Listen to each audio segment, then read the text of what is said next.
Fingers on buzzers. Is it that one member of the audience in a white hat who, for some reason, is, like, quite angelic right at the back of the room there, freaking me out all the way through?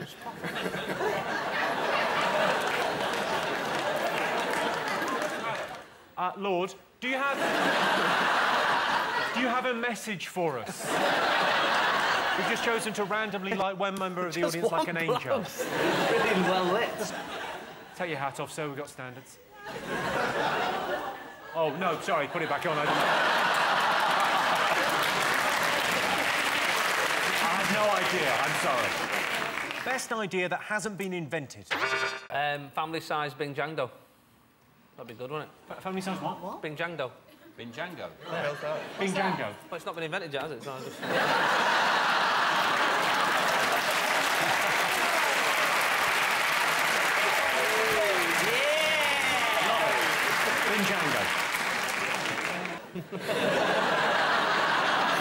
Yeah, he got me good and proper.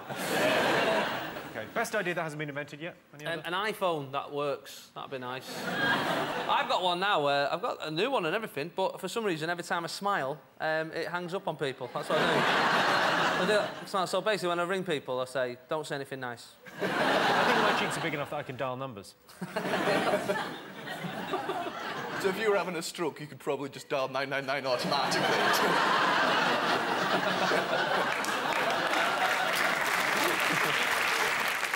Best idea that hasn't been invented. Vanessa, anything I need it urgently, please. I need a cure for the menopause, urgently, because it looks really shit.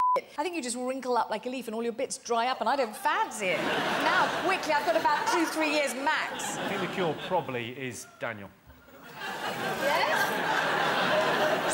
I think, you know that we thing? I think they should do more games, like We Conkers would be good. And there's just two people standing with those remote things going... The other one goes, all right, and then you hold your wee like that. And then you go... What about wee tiddlywinks? We just go... Yeah. really expand the whole wee thing. Wee staring contest. Yeah. So similar to a real staring contest. Just hold it like that. Yeah. You're good. Thank you. Or FIFA World Cup linesman. And you just spend your whole time in the living room going...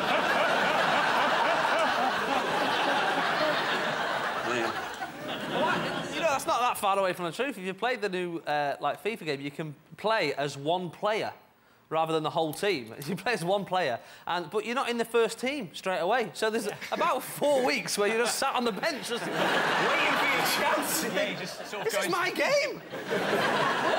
Best thing that hasn't been invented yet. Remote control for other people. Well, remote control that would actually work on human beings. Yeah, other people. Like well, in fairness, when they're watching me, it does work. I'll tell you what, it's a good remote control, is to have one for pregnant women, and you can press it on rewind. Just go back to before she was pregnant. And then you've got nothing to worry about, have you? That actually happened during my sex education. I was 10 years old and we were given the birthing video. 10 years old? Well, I suppose it is Scotland, fair enough, 10. Yeah. The teacher had watched it through to make sure it wasn't too gory for us, and then she put it in and she pressed rewind.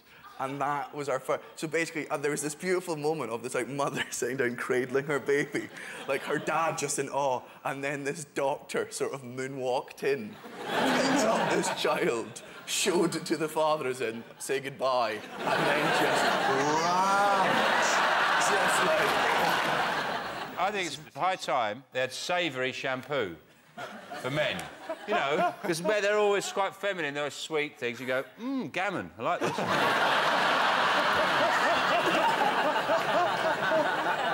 Oh, chicken teriyaki. Oh, kebab, yeah. Oh, that's nice, that is.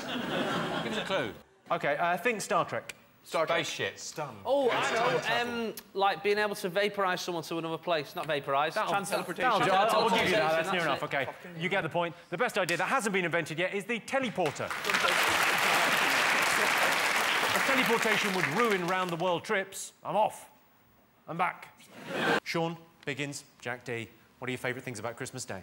Well, first, Jimmy, I'd just like to say a very Merry Christmas to you, Jimmy. I hope you have a wonderful seasonal period. Filled with joy and good tidings. And that Santa brings you everything you want. Yeah. Hear, hear. Yeah.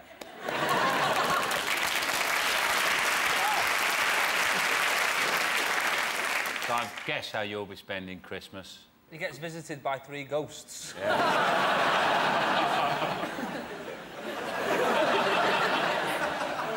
But Merry Christmas to you. Yeah. Bar humbug. So, what have you got planned? What do you like about Christmas Day? Where do I start? What about you, Jack? It's a busy time of year for me, you know, because there's so much more joy to kill. Let's ask Christopher Biggins. I love Christmas. That's the only time you work, isn't it? It's a great time. But because I'm so busy, I do all my Christmas shopping all through the year. I have a Christmas cupboard. I know this is going to upset you. And in this cupboard, As long as I'm not in it. No, you came out years ago, didn't you? Yes, I'm pretty much the least camped man on television. I mean presents. Presents. I love presents. And I see something, you know, if I'm on a holiday or if I'm on somewhere and I think, oh, I'll keep that and I'll put it in this cupboard. And then it's there, you see. You don't have to go all that mad Christmas shopping at the last minute, you know. Have you ever got anything you liked, Jack? What, for Christmas? Yeah, present-wise. No. I've just, well, the thing is, you know, when you grow up, you stop being excited. I haven't been excited about anything since I was 3. And I realise it's You've not been like the same. this since you were 3? Yeah, more or less, yeah. It's stuck with me. I sort of was about 7 or 8. I remember Christmas Eve, I was lying in bed. Me and my brothers in the same bedroom, and they were younger than me. And about 11:30, there's a weird time about 11:30 where the kids are pretending to be asleep, and the adults know that they're not asleep, but they let it go because it's Christmas Eve. And there was some sleigh bells just outside the house, and we were like, a little bit excited, sleigh bells. And then my dad leant out of a window, so about 11:30 at night, he leant out of a window and he went, "Oi! I don't care who you are, get the bloody hell off my roof!" And we were in our room going, "Oh my God, it's Santa and Dad's just him." Do you like Christmas shopping? No, I don't. I do it all on the internet. You do it all on the internet? All on the internet. It's much, much easier. You can sit there in your nice pyjamas, you know, with Santa on them, or snowmen, or whatever. I'm painting a picture. And just like that. I never used to trust it, but I do trust it now. Because I never used to think that it would actually arrive. But you do all the shopping on the internet, and then it turns up in about 150 different boxes, all those stupid polystyrene filling stuff, and you've got to take all that. I mean, isn't that right? Yeah, all that rubbish. You buy one little thing, and it comes in a box that size, and you know you thought it was all going to come in one box. It's all done, but no. For the next 20 days, you've got a postman knocking at the door at inconvenient times. You've got another bloody parcel to sign for, and another load of boxes to get rid of. And another load of those stupid polystyrene things that children choke on because they think it's popcorn. The thing that gets me is wrapping. I can't get my head around it. That's the best. It's the best thing about buying a gift, I think, when you're in like a department store and they go, "Do you want it wrapped?" And you go, yeah. "Oh yeah, don't worry about that." I did it last year though, and I got a bunch of stuff wrapped. Went to a big department store, got a bunch of stuff, got everything wrapped, and then didn't know what anything was. Oh, yeah. I had to unwrap all the presents. I had my own little Christmas morning. I went, "Oh, look what I got." I do the thing that all blokes do at some point when wrapping presents, where you go, "I might do this one like a cracker." You think you're the only person who's ever done it. You've gone, "Oh my God, I've just had an eureka moment." And like they get bigger and bigger. It's a pair of shoes. Yeah. Cracker. What I do in most scenarios when I get given a present, the first thing I always say, it's a little tip of advice for you, very good. So open whatever it is, just open it, just look at it and you just go, "This isn't my main present, is it?" This is just some little bauble to go along with the main present, isn't it? Let's have a look and see whether opening presents is one of your favourite things about Christmas. I think that's surprising. Yes, presents only came third. I used to do my shopping on Christmas Eve, but then I learnt my lesson. The garages opened on Christmas morning. Jason, Mylene, Rufus, what do you think are the best scientific breakthroughs? I don't know, what do you reckon? You're clever. What do you reckon? Oh, the glass is full. That's it, the geek chic. What do you reckon? Oh, I'm probably thinking down the TV line. Appearing on TV, yeah, you've made the right decision. I think it's a good way to go. Why not? Television. I'm thinking TV, I mean... I like the way you readjusted your glasses there, like brains. I'm going up against the audience, I've got to. Look, I've got glasses. Look at mine. Gone. They've got a bit of plaster on the end. They're Yeah, from yours are a Primark. lot older, though, aren't they? Yeah, they are. You behave, yeah.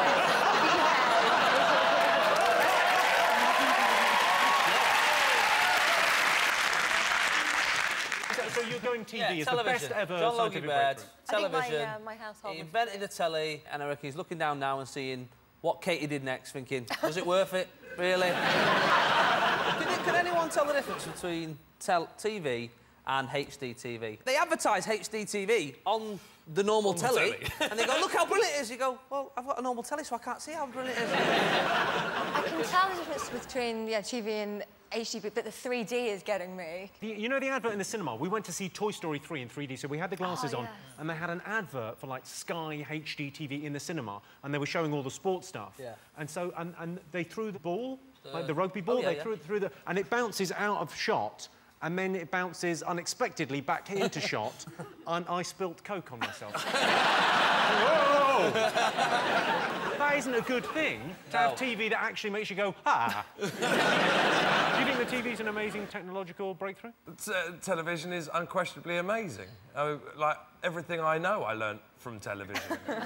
Do you know, for example, that during the Second World War, despite there having been a television service, there was no television service that was shut down during the Second World War?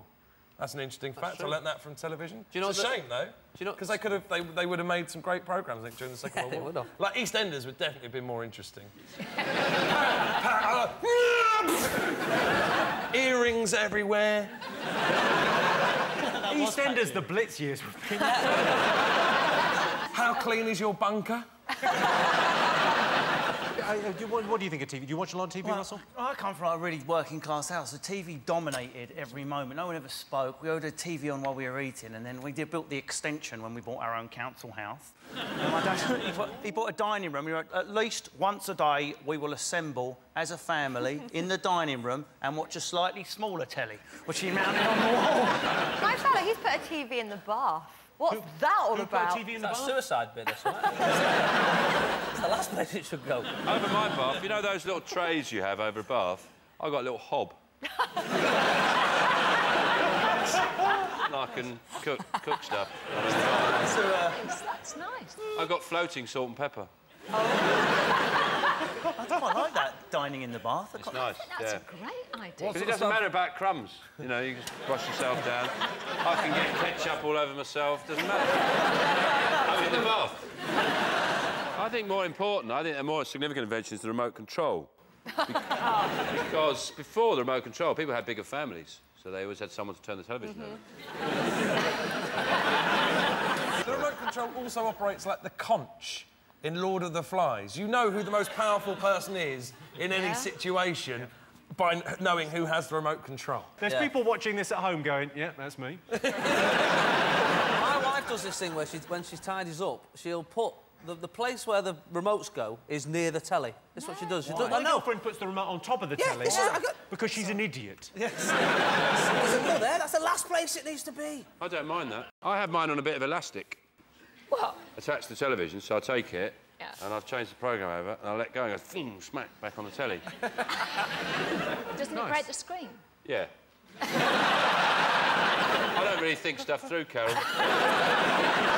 Let's have a look and see if TV is one of the greatest scientific breakthroughs. Yes, the television was invented in 1925 by John Logie Baird. In 1982, Channel 4 started broadcasting with an episode of Countdown, featuring a fresh-faced Carol Vorderman, then just 43 years old. Excuse me. Got your glasses again. 43% of people believe in supernatural powers. Is that true or false? Ooh, now. Well, that's quite high. It must be much higher than that. What about Jesus? No, I think Jesus is magic, and that counts. OK. Yuri, could you do anything that convinces us of supernatural powers? Because I think most people, before he does anything, how many people believe? OK, that's none. OK. Why are we all messing about with... OK. Pick up. It's a classic spoon. This is what... Anyone got a syringe and a... tie off? Hang on. Watch this. This is what OK, watch that. OK. Help me. And I wish it to bend. Watch this. Whoa! Did you see that? OK. Sorry. Wait. Now, be serious. Come on. Hold this here. Hold it here. Hold what there? Hold it. Watch this now. Just give me a little time. There, it's going. Watch this. Hang on. Oh. Oh, my arm! Look. Wait.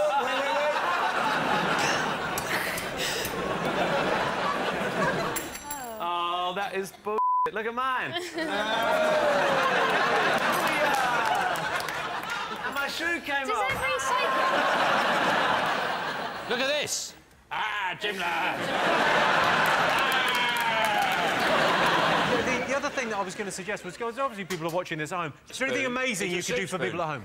I can tell you this, that if you people at home, which is my camera, is that number camera 2? 2, yeah, camera 2. Go on, You people at home, honestly, let's take this seriously for 1 minute. This is one of the biggest benders in the world here. Come on. Put the spoon on your television set. Let's give him 10 seconds to get a spoon from the kitchen. Go and get a spoon. Place. I'll tell you what, I'm slightly magic as well. Look at this, and it's disappeared. Jimmy, we have to be serious now. I'm freaking people out, Yuri. How'd I do that? Oh, my God! I've turned into Jason Manford. I'm just going to change those two back. Go, now. Everybody at home, place your spoon on your television set. All of us are going to say 1, 2, 3, go! Okay, and your spoons are going to jump off the TV at home. Okay. But turn the speaker up really loud. Wait a minute. Okay. We shout, go. Okay. Ready? 1, 2, 3, go! Go! Now, if your spoon did jump off, if it sailed across the room, email Jimmy. Yeah, definitely email me. Don't email him, that'd be crazy. Oh, my God, Yuri! Look what it's done! My left foot is now my right foot. Oh, my God! Oh, my right foot! My left foot! What have you done?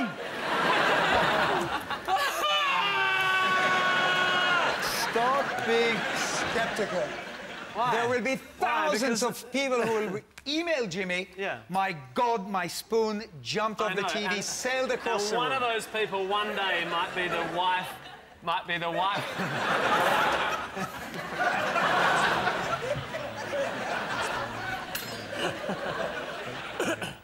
Jimmy, are you...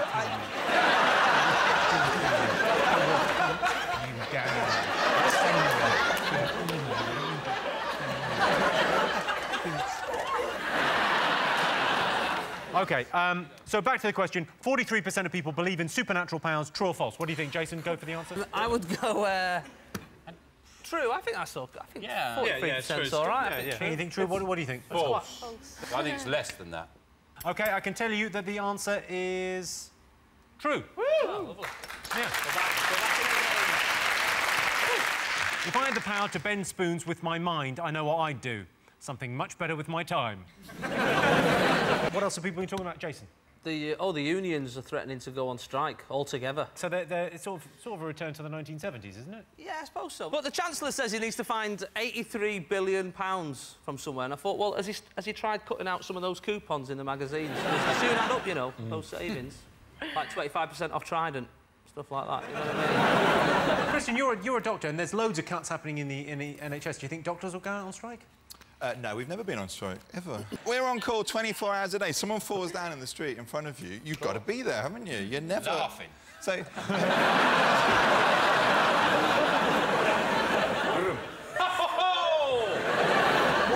At what level of drunkenness do you get to not be a doctor anymore and go, do you know what, I've had 2 glasses of wine? Do you know exactly what that limit is? So when you get home, you go, bang, bang, right, I'm out. I've had to do that on a plane. 8-hour flight to Kenya. I was pissed, and someone had an anaphylactic shock to a prawn. We had to put a trachea in his throat. And I was... You did it pissed? How good a doctor I'm is a bit he? worried now. I might... That's incredible. So, but also, was there not a part of you the next time you had to do a trachea that went, do you know what, I need a glass of something to steady my hand? What he didn't tell you was he's got 3 of them in his eye as well. What do you do in that situation? How did you put the trachea in? What was it made of? You literally... You know the old rumour about a biro? That's what you do. You use a biro. Do it to Sean now. Literally, and that's what it was like. You just... You whack properly it in. you properly whack it in the throat. Yeah. If you did that and then it turns out afterwards you're not a doctor, you get in trouble. You're just self-diagnosed. You've looked across at them and thinking, I reckon they need a tracheotomy. No warning. You've just gone, no! You would have died! All right, let's have a look and see whether the general strike is one of the most talked about things. Yes, the TUC is threatening a general strike. They're threatening a return to a 3-day week, but f*** that, I'm not working another 2 days a week. Most popular topic of gossip for men. I know what it is. What I talk about, my friends, we talk, is your moustache suitable for a christening? I think it's a little bit too curly and isn't proper for such an important occasion. I think Sir should trim it. If you were gay, who would you sleep with? Oh, yeah, that's good, isn't it? That's a good one. If I was gay and I had to sleep with a man, I'd just sleep with my first Thai bride again. Colin. Might as well keep it in the family. Boobs. Boobs? Yeah, that's all men talk about, like breasts. Boobs, I hadn't even noticed. Hang on, look at those. But the one I like is, if you could only eat one meat for the rest of your life, what would it be? That's a good one, isn't it? Yeah, that is a good one, yeah. What would it be? I'd go chicken. Ah, you wanker! Chicken! You've just got the chicken. Beef, cow, you've got everything, haven't you? You've got all the meat, you've got the liver, and you can stew up the bones. A chicken, you get bored of that? Beef. OK, it involves alcohol. Is it drunken antics? Yes, it is. Yes! Yes, the most popular topic of gossip for men is what their friends get up to when they're drunk. There is a sliding scale, of course. There's drunken antics, high spirits, then tomfoolery, horseplay, shenanigans, GBH and murder.